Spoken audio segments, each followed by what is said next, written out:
আসসালামু আলাইকুম এভরিওয়ান, আছি সেই সাথে। তো আজকের একজন মেহমান আসছে, আমাদের এখানে দুইজন মেহমান আসছে। তার ভিতরে আছে আমার আঙ্কেল, বাগাছড়া ইউনিয়ন বিএমপির সভাপতি। তো খাওয়ার শেষে আঙ্কেলের কাছ থেকে একটু জানতে চাইবো যে খাবারটা কেমন ছিল। খাবারের মান খুব সুন্দর এবং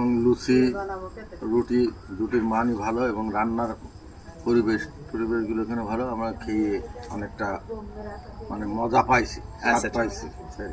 আচ্ছা, তো আমি একটু আঙ্কেল কাছে সুন্দর ছিল আর পরিবেশটা খুব নিরিবিলি গ্রাম্য একটা পরিবেশ। তো শীতের সময় আসলে গরম গরম রুটি এবং হাঁসের মাংস অনেক ভালো ছিল। তো যাই হোক, সবাই আসবেন ইনশাল্লাহ, এখানে নিরাশ হবেন না, অনেক ভালো। যাই হোক, ধন্যবাদ আমার দুই আঙ্কেলকে। তো আঙ্কেলদের জন্য দোয়া করবেন, তারা সমাজসেবার কাজে নিয়োজিত আছে। আমরাও চাই যে আঙ্কেলরা ভালো কিছু সমাজের জন্য করুক। তো এই দোয়া, এই কামনা করে এখানেই শেষ করছি। ধন্যবাদ সবাইকে।